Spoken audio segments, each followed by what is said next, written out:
Can you spit us a rhyme? I don't want to put you on the spot. It's okay. You don't have to. No. Okay, I mean, the podcast is called Beats Working, Justin. Right. Well, come on, man. We'll hook, line, and sinker the audience in, but I'll give you guys a rhyme at the end. I promise. Okay. Yeah. So that'll be the hook for that'll be our people to stick around and see the 46-year-old Justin Murta like Buster Rhymes. Wait, I gotta clap on, clap off my. I have like one of those my motion sensor light system is on the. That's what happens when we get old, you know. Yep. Right. I've fallen and I can't turn on my light.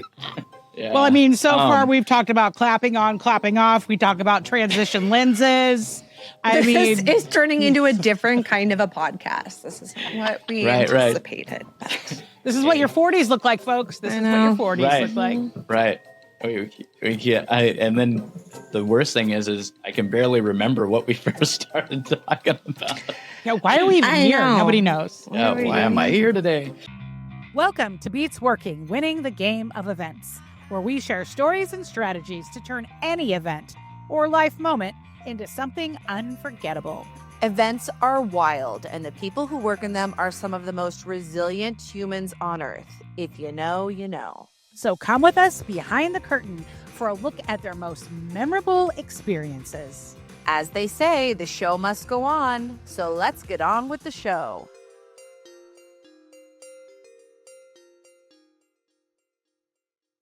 Hello and welcome back to Beats Working, winning the game of events. Our guest today is Justin Murta. We know him. We love him. If you know him, you also love him. He is a DJ and EDM producer with a career spanning over 17 years with performances in 34 countries. I definitely don't have that many passport stamps, so he's got me beat there. Known for his high energy shows and genre spanning sets from EDM and hip hop to rock and house. He's rocked some of the world's most prestigious stages. And when he is not behind the decks, I know him in another life because he's the Senior VP of Sales and Marketing at Acrisure, helping companies navigate the complex world of employee benefits, which is where my husband works. Shout out employee benefits. Woo! He lives in Snohomish, Washington with his wife and 4 amazing kids, balancing life, family, and work with passion and some party rocking flair.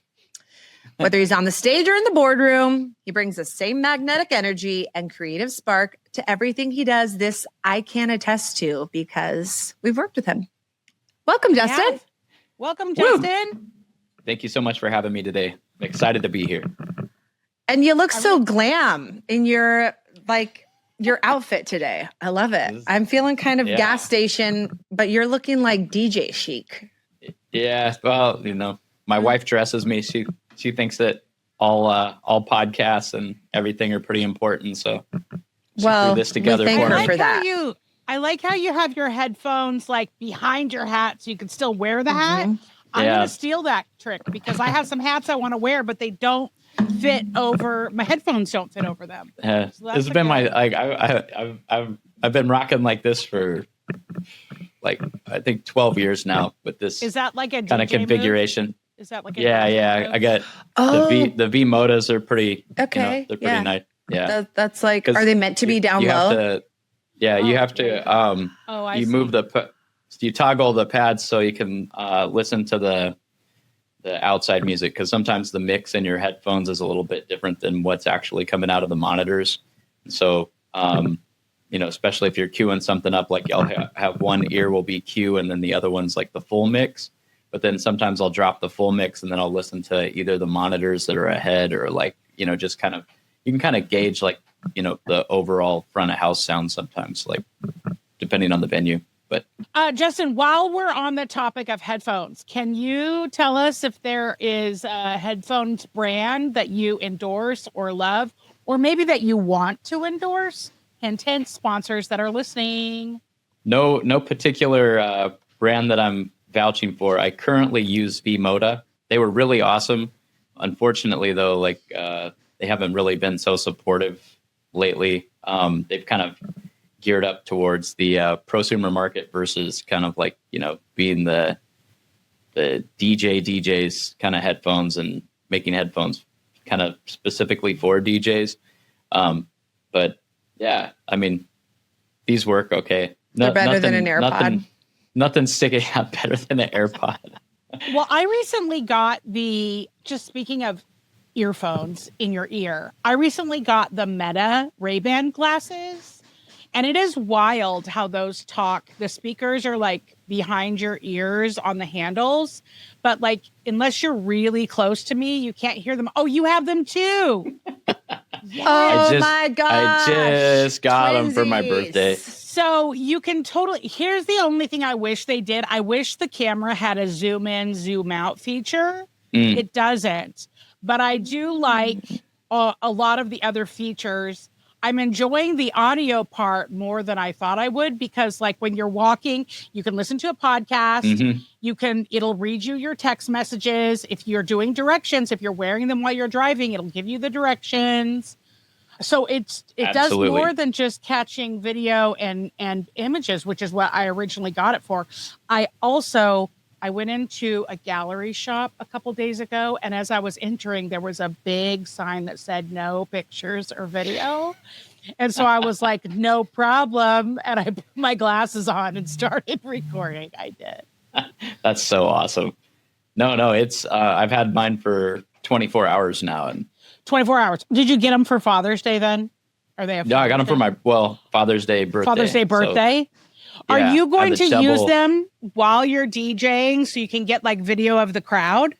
Absolutely. Yeah. Okay. No, I've already started kind of testing it out for that. I'm super excited about them. But I didn't think I was going to be that in love with the audio, but the audio is amazing. The audio is where it's at. Like they are missing the mark on their marketing. They need to work more on the audio than the actual pictures. But the quality of the pictures and video is pretty impressive. Well, I can't do earbuds because like it hurts. Like it doesn't matter if they're properly sized or whatever. Like it really hurts like the inside of my ear. So after like an hour, it's like excruciating pain. Yeah. And then you can't really work out with over the head earphones because they just get gross after a while. Right. And like I worked out last night with those on and I was like blown away. Like just blown away. Like I'm just in shock. Like, wow. Wish I would have got them like a year ago or 2 years ago, whenever they came out. Yeah. I noticed yours are the glasses version, not the sunglass version. I got the sunglass version, and now I'm kind of wishing I had two pairs because when I'm inside, I look a little creepy. I did do it at a convention last week when I was in Vegas, but I did look a little creepy walking through an indoor venue with glasses on. Although I was in Vegas, so maybe people just thought I was hungover. Like maybe. Yeah. No, I got the ones that get darker with the light. Oh, yeah. When it's inside, I just transitionals. I think so. I just call it the Clark Kent look. Transition lenses. And I'm like, hey, you wouldn't hit a guy with glasses, would you? Okay, well, we're going to need to report back on the Meta Ray-Bans as how they work when you are behind a deck at a party, because I'm going to want to know a full report. I'll give you guys some POV from the next cool event. Very excited. So speaking of events, you performed in 34 different countries. Do you have a favorite of all the countries? That's funny. I've actually had 5 people ask me that question in a span of a week, and before that, I don't think I've only had like maybe 1 or 2 people ever ask me that question, and it's really hard because like every country you go to has something that's just something cool mind blowing, right? Yeah.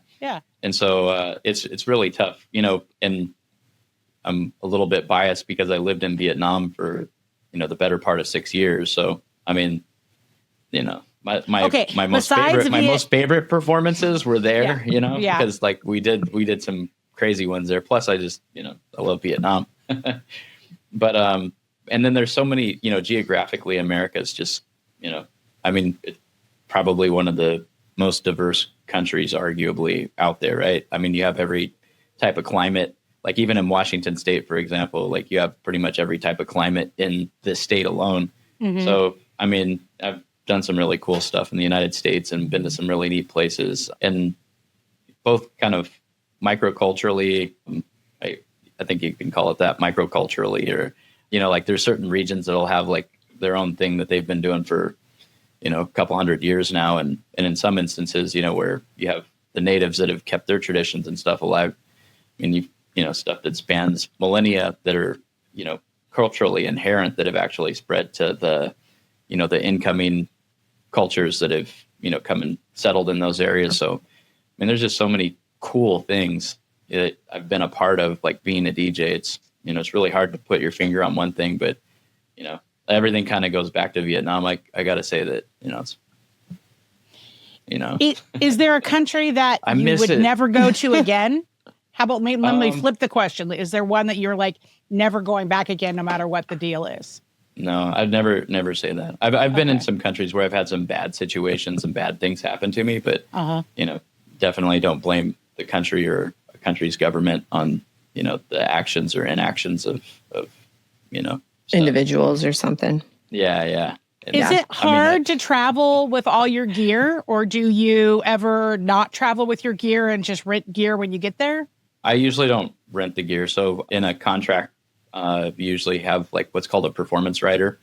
And then I put in the gear that I need to use or want to use, or a promoter will be like, this is the gear that all the DJs are using, Mm-hmm.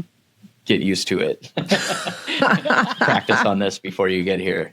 That's why a lot of people choose Pioneer, because even like the lowest end of the Pioneer spectrum, like if you just get an entry level Pioneer DJ setup, it's like a smaller version of, of the whole kind of universe. So if you're practicing on that, you can find a lot of functionality in the pro stuff that you're going to play on. So that was one of the reasons why I kind of went into the Pioneer universe, just because so many people had adopted it. It's starting to change a lot now, because Denon and a lot of the other companies are really, making a lot of cool stuff, and, technology is just, it's changing by the minute. So, I mean, even 10 years ago, you still had to physically have to have a lot of stuff to make a cool party, or, to actually make a good DJ set. And now there's some of the controllers that are out there that are arguably better than some of the, the Nexus 2000 setups that, were kind of on main stage. So it's definitely a cool time to be a DJ. How did you get into the DJ space? I don't think I know anyone else who works in employee benefits who's also a globetrotting DJ. And I should say I actually know 0 people. I don't think TJ knows anybody else either. So I really, when we found out that we both knew you, I was like, there's no way different Justin. Yeah, it's totally different Justin Murta. It's a totally different person. Yeah. A lot of people, they always ask, do you sleep?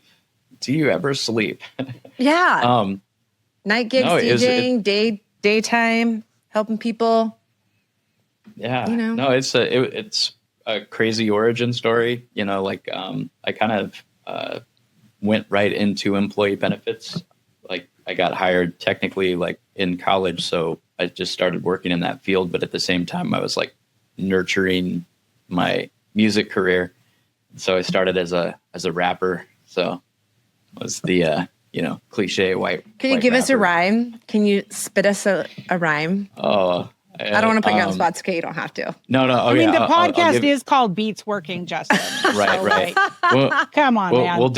We'll hook, line, and sinker the audience in, but I'll give you guys a rhyme at the end. I promise. Okay. Yeah. So that'll be the hook for that'll be our people to stick around and see that see the 46-year-old Justin Murta like Busta Rhymes.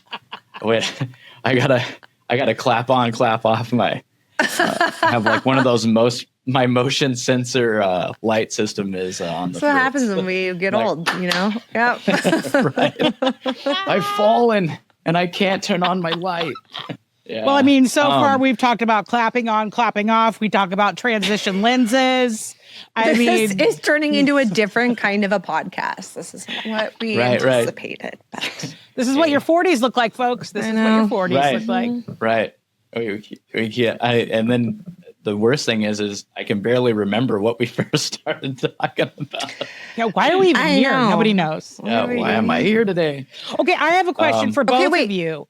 Did you guys know each other? How long have you known? Did you know Justin before King 5? Because I don't think I did, but maybe you did. Libby? I mean, I knew TJ. I actually knew TJ before. Yeah. I went on to King 5. So I knew of Libby before King 5. So, which I did like, you know, like my old manness, like I didn't put it together, you know, cause like I didn't put the connection together until it was like after I had already done like a couple things on King 5. And then it was just like, oh yeah, that's the you're TJ's same Libby because your last name's Sundgren. Yeah. This is all making sense. I know. Well, this city is so small, but it feels like it should be a lot bigger. But the longer I'm here, the more I'm like, Oh, it's small. It's small. It really is. Yeah. It's like that with the entertainment industry. It's kind of like that everywhere. It's kind of weird. I've really been interested in synchronicity and the idea of synchronicity. I've been listening to like, you know, a few weird podcasts lately. And then I'm like, man, you know, there is a lot of that though. Like, you know, like for example, my dad's name's Tim. So Tim and Justin, right? So there's a Tim and Justin Murta that live on the East Coast of the United States. And they're both like 1 year our junior, almost exactly. And the only reason why I know this is because that Justin got like a DUI, right? And so people like search and they'll be like, Poor oh, Justin. you got a DUI. It's like, No, I don't live there. Not me. No. but yeah, totally crazy. They both kind of work in similar like healthcare or something like that. Like I've never met him. So That is so shout out weird. to Justin Murta. Yeah. Tim There's and like Justin, if 2 you guys Justin are Murtas in listening, the whole world. we need to do like a little reunion show, a little reunion or a little meeting episode. There's an Alysse Bryson in Illinois, and she's a doctor. And I bet you she's so annoyed at people asking her how long she's been sober. I bet you she's so annoyed about that. I have yet to not ask me, me it's about the my other time one. as a doctor, though. Nobody's asked me that. Weird. Justin, how People do you like? There's definitely got to be a connection between being an entertainer and employee benefits. Like, there's got to be skills you're using in both places. Oh, what does that 100%. look like? Yeah, what does that look Well, like? yeah. And that's an awesome segue because that's, you know, one of the things that I'm really trying to kind of promote and advocate this year. I've got a lot of traction from, you know, not only Acrisure itself, because they're really kind of supportive of like the idea of a work-life balance or a work balance or whatever you'd want to call that. But I think it's very important for companies going into the future to kind of, you know, nurture that, because, you know, it used to be that people would kind of suck it up and be the company man, and, you know, a lot of hobbies and interests would kind of stay to the side. But, you know, it seems that it's very important for employees these days to kind of have those options and have that flexibility. People like to be heard, people like to be recognized. And, you know, we're finding that people that follow their passion on, you know, kind of a personal side or a different side are often the same ones that are shining on the other side of the spectrum, because those are the dedicated, motivated people that are in a work environment. And, you know, if you're helping them keep interest and focus on one thing, then they'll help keep focused and interest on the other. So, yeah, I think it's really cool. But yeah, totally. Like, I mean, me being a DJ for, you know, bigger events, especially like, you know, what you would consider luxe events, corporate events, it puts me right in the path of decision makers for those companies. So then if I'm able to entertain an audience with them, you know, before or after or during the event, then a lot of times I can impress upon them my expertise in employee benefits. And it's help nurture, create, and define relationships with those individuals. And, you know, they get to see a different side of me. And, you know, I think it kind of opens up a different bond with them. But yeah, it's helped me win business on both sides of the fence. So then, you know, when companies are looking for a DJ or entertainment, then they're going to earmark somebody that they know and trust. So it works both ways. It's very, very the last 5 years have been crazy, but yeah. Well, it's such a good way to like walk your talk, and we talk a lot about in our own company about, work-life balance, but really it's just a life balance because we want you to love your work. And so it's really just kind of like one life. It's hard to separate, all the things of your life. You only have one life. Absolutely. You don't have two different people that you are. And I think that that's such a powerful thing for people to see you living the, culture of your company and of, employee benefits and, all of the really cool things that can happen when a company gives their employees, that kind of freedom and, the opportunity to have that kind of a lifestyle. Absolutely. Well, and the other thing too is, if we're not careful, privileges and, benefits, fringe benefits, especially in the workplace are going to go away. There's just kind of like, I think an overwhelming or an ominous sense in the marketplace right now. And we can see that, a lot of companies are really starting to feel the pinch, everything from, the tariff negotiations to just, the overall, financial irresponsibility that the government's kind of promoted over the last 3 decades. It's starting to creep into, the financial sectors, which, directly affect our bottom line. And I don't think there's going to be any simple solution to that. So within the next 5 years, we're going to see a lot of those benefits. If we're not using them and we're not promoting them and we're not talking about them, they will go away. I mean, there's, and that'll be kind of like, to me, I think that'll be kind of like the canary in the coal mine situation. Because, when your benefits go away and, your leave and all that stuff goes away, I mean, then the companies are going to go bankrupt and then there's going to be mass unemployment. So kind of doom and gloom type of thing. But, I see that, if people are engaged with their benefits and people are happy about their benefits, they're often happy about work. And, it works both ways. Like, human resources have to not only act like they care about, their workers and then in kind, the company has to nurture HR to, make it a fun, happy, enjoyable place to go, because at the end of the day, it's work, man. It's like, totally, we don't go to work, for anything other than to work. And like, it's often not always associated with fun, and work, shouldn't always be like, oh, this is making me so happy, because I mean, even as a DJ, right? Like, I mean, there's some really crappy things about being a DJ. Like, I mean, some people are like, oh, well, why don't you just be a DJ? It's like, well, let's go back to COVID.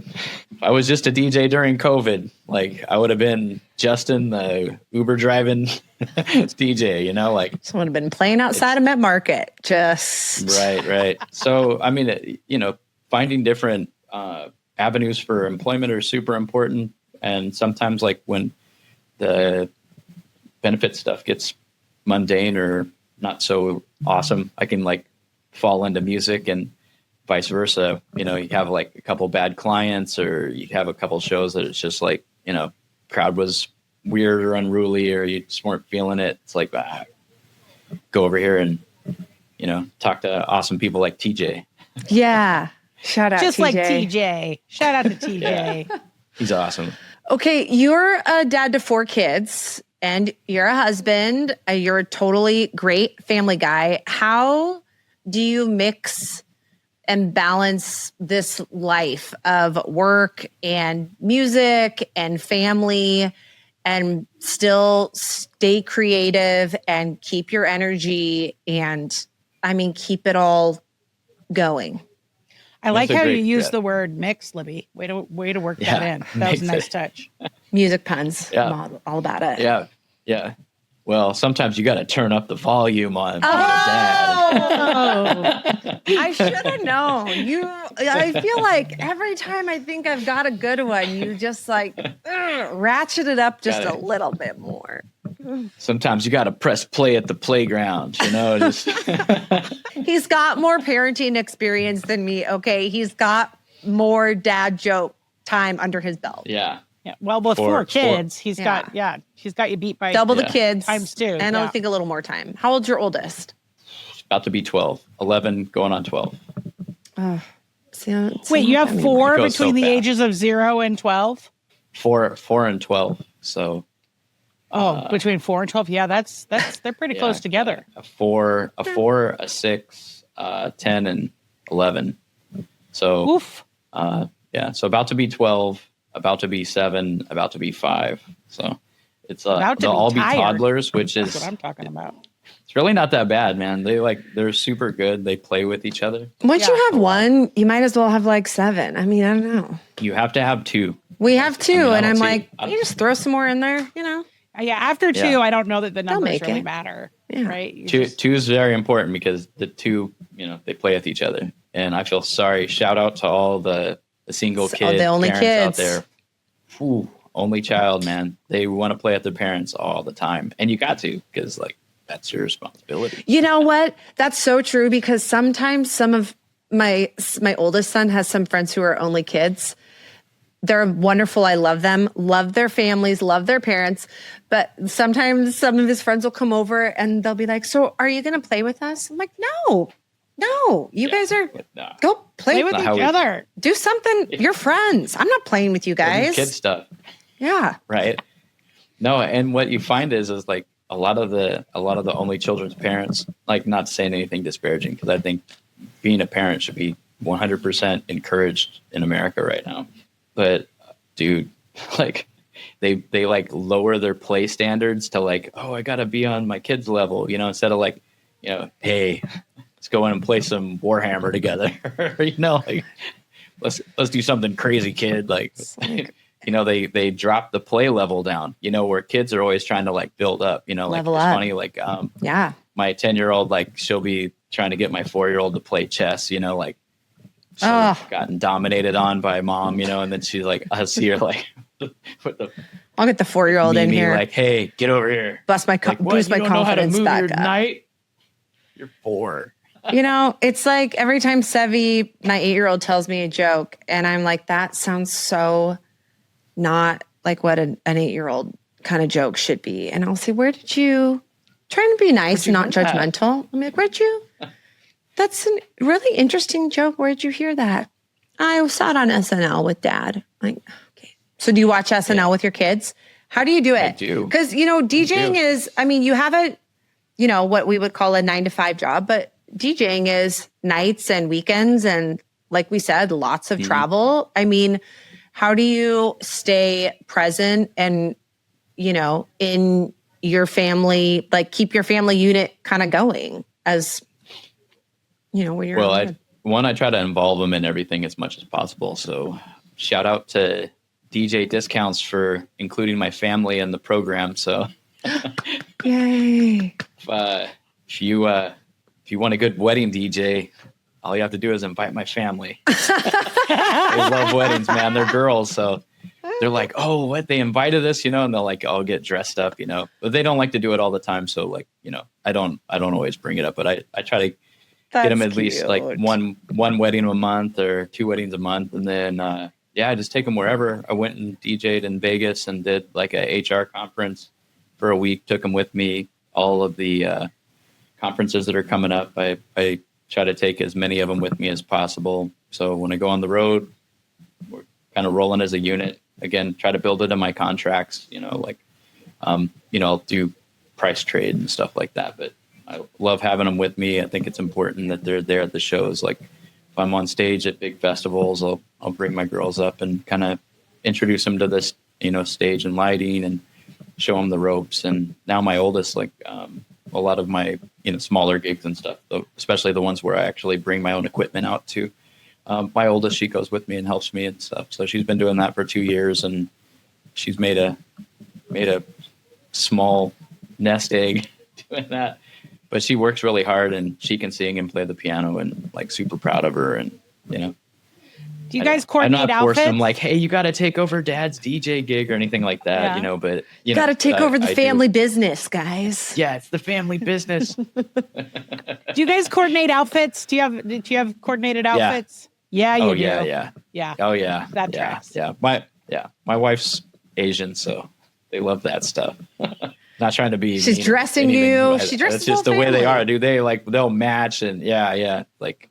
It's a skill. Yeah, and so I'll feel left out if I don't match. Like when I show, like, oh wait, you guys are all wearing blue. Like, are you guys not wearing blue? What's going on? I would have worn blue. Why didn't you tell me? Red. Like I'm sticking out. Like, are you guys mad? I like it, man. It's cool. Like, I feel like we're definitely like a solid team. We've got dogs and cats, and we live in the woods, and like it's pretty awesome.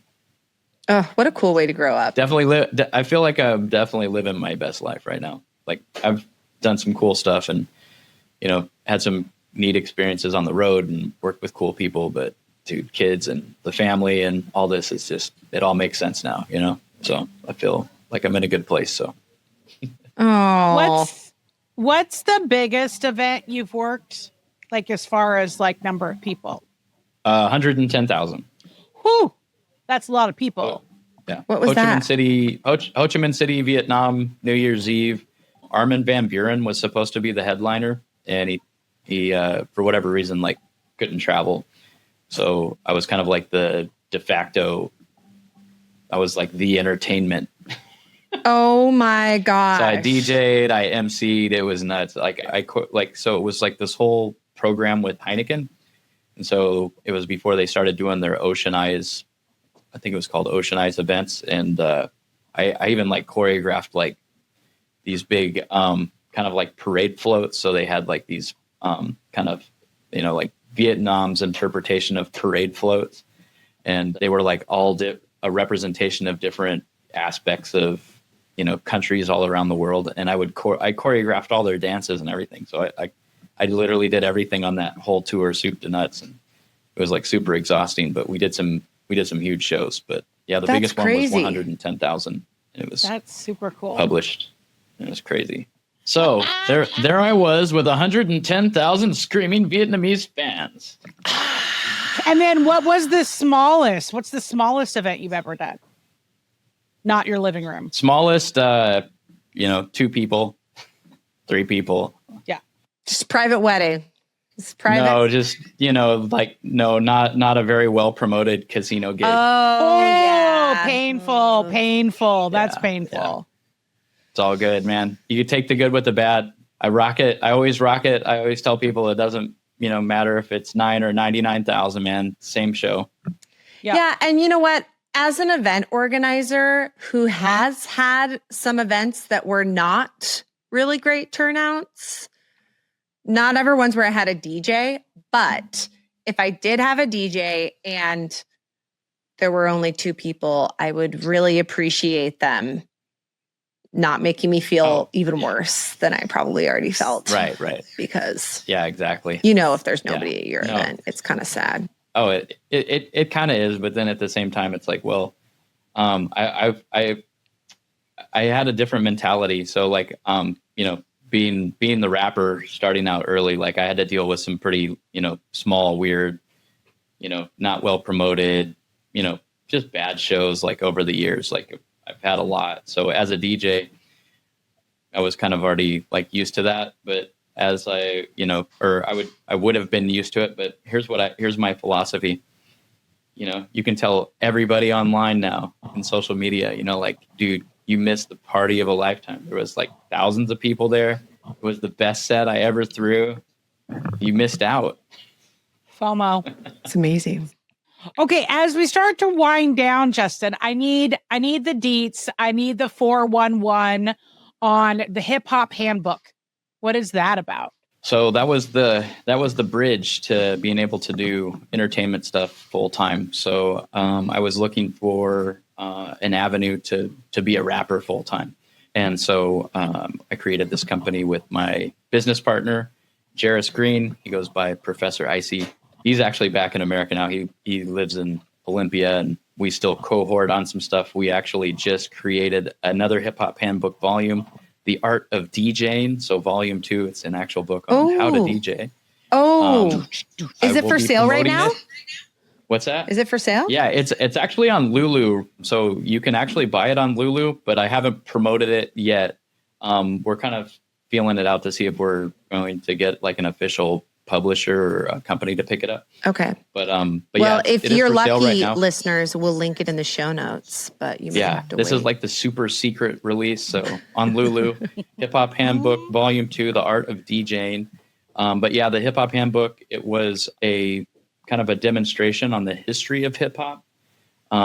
So it was kind of storytelling through the actual art form. So we would usually go out in like a 3 or 4 man configuration. Everybody on the team had to be able to rap, breakdance, and DJ. And we started out with kind of like the old school, going to like kind of the early 90s, and then, kind of ending with the now. And so there's 4 elements to hip hop. There's, the rap or MCing.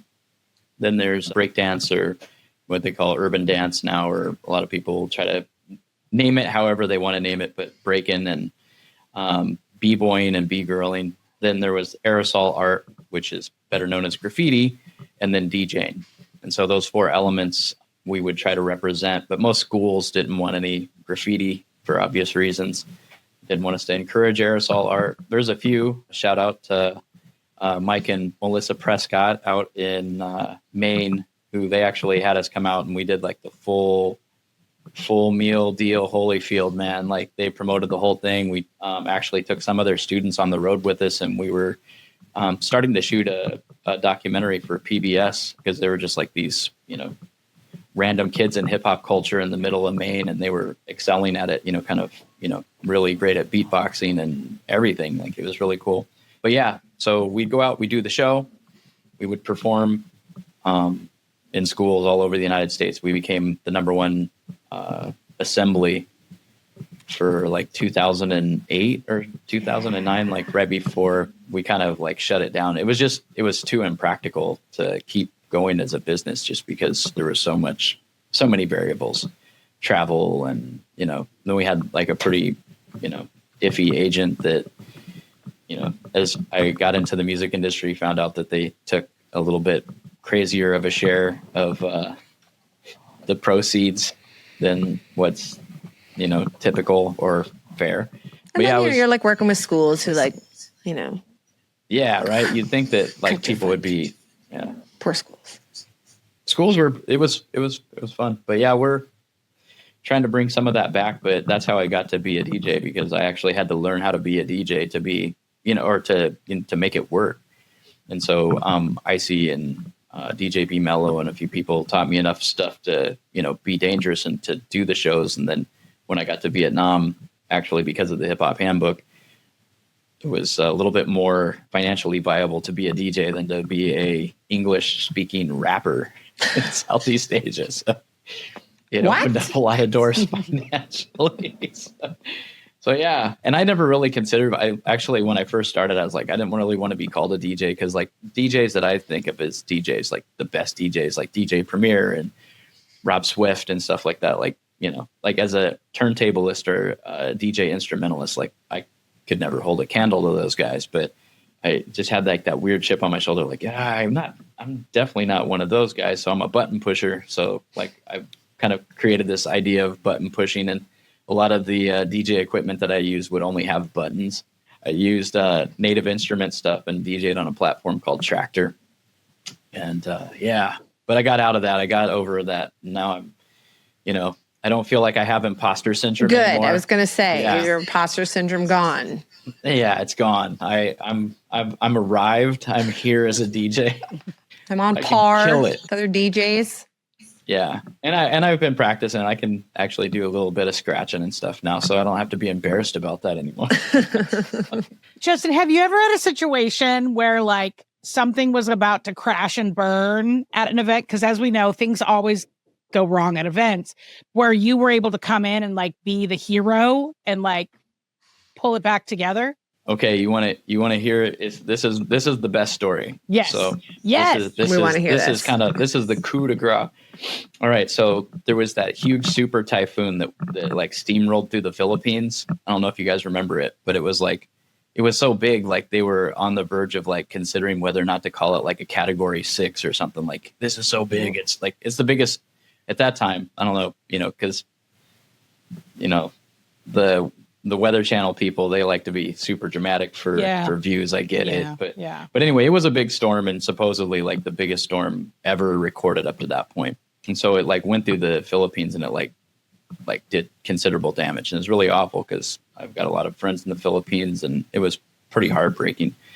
My roommate at that time, I think his family was like pretty severely affected by it, and it did like waylaid like islands and stuff, dude. It was just crazy. And so it steamrolls through the Philippines and then it's like making a direct beeline for Vietnam.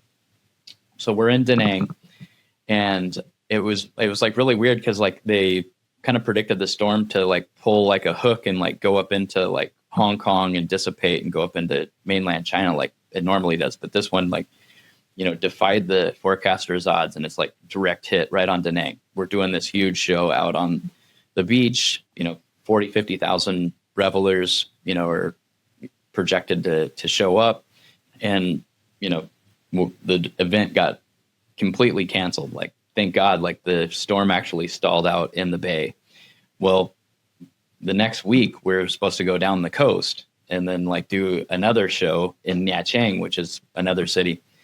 And so everybody kind of forgot about the storm, but then like the remnants of it, like this has happened in the United States too. Like the storm will like go up in the mainland of the United States and then it'll come back out in the ocean like, oh, I'm a storm again. Well, kind of the same thing. So it like circles back around. It's like, hey, I'm not done with you guys. Right? Like we're going to mess this one up. So this time all the revelers in Nha Trang are there. So there's like, 30, 40,000 people out on the beach. Like it's arguably one of the biggest shows I've ever done.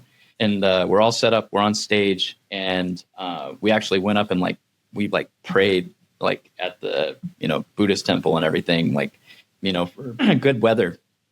They brought me up there because they're like, yeah, you got to bring this white guy up because he's like the answer to make this storm go away. So they like took me out in the middle of nowhere and I go up there and I gosh, like, yeah, we like burnt offerings, everything, like no kidding, like no exaggeration. And it's raining. It's like it's raining intermittently. The storm was like really bad, like up north, and did like a bunch of flooding, but the winds and stuff had died down. So when it came back through, the storm was just still like pretty much just full of rain.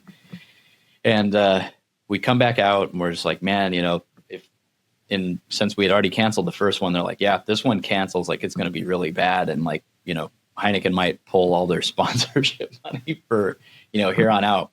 We get out on stage and we had like this good break in the weather and it looked like everything was going to go well. And then all of a sudden, like some of the rain came back and then all the power goes out on stage except for one microphone. And so I went out on stage and like, I just, by that time I knew enough Vietnamese, to be dangerous. And so they're just like nobody's doing anything. So I just grabbed the microphone. I just went out there, like took the mic, got out on stage and just, started doing like call and response, like with the crowd. And then I got one of the other guys to come over and then like we did some beatbox and then like, I, did like a couple, funny little raps in Vietnamese and just like kept the crowd going for like, it seemed like an eternity, but it was only for like maybe less than 10 minutes. And then like all the power came back on. We rocked the set and just like blew it out of the water. And then like that solidified like, I don't know, like 7 or 8 more huge shows that I did with Heineken. So that's a good save. It was fun. That's a good save. But yeah, and as being a DJ, like, there's always something that goes wrong. I swear every show there's always something weird, like batteries die or somebody trips over a cord, kicks a plug out of the wall, everything shuts down. Rough. Well, before we sign off, Justin, do you want to drop some beats? I think you promised that earlier on in the episode. Yeah, I did. Yeah, I don't really have any beats here, but like I'll just try to drop something, from the top. You guys can keep this however. All right. Here we go. I'm chilling with Libby, Beats Working Events. You know, we're getting silly. We're talking all day about different stuff. It doesn't matter if your life is easy or tough. It doesn't matter if you're trying to be dangerous or if you're just like you and you're sober as well. We keep it going and the headphones moving and everybody grooving and nobody's losing. So that's how we sign off when we do it like this. I like to keep it fresh. I like to keep it crisp. But since I don't have a mic in my fist, I'm going to stop here, but it's hard to resist. Thank you guys so much. It's been fun. It's been real. Gosh. Thank you. That's amazing. Justin. That was good. So that was good. I could never do that. I could not think of words and like rhymes just like that. I could not do that. I'm always so impressed. Oh, that's so good. I love it. Well, Thank you, that guys. is a wrap for this episode of Beats Working. Justin, where can our many listeners find you? You can just go to Google search Justin Murta in parentheses, and you'll find me. And make sure you get the Website. one on the West Coast, not the one on the East Coast, right? Yes, correct. Right. With Okay. the West Coast, Justin Murta. We'll also put links in the show notes. Yeah, we'll also put links in the show notes. And if you have an idea or you want to reach out, please email us at info@beatsworking.show. And remember, every detail matters, every moment counts. And no matter what, even if there's a typhoon, the show must go on. Thanks for listening to Beats Working, Winning the Game of Events, where we explore what it takes to make moments unforgettable. If you're leaving with a little more inspiration, a little more perspective, and a big side ache from all of the laughing at our funny jokes, then we've done our job. Beats Working is a Work P2P production. If you've enjoyed this episode, please don't forget to subscribe, rate, and review us on your favorite podcast platforms. Your support helps us keep the magic going.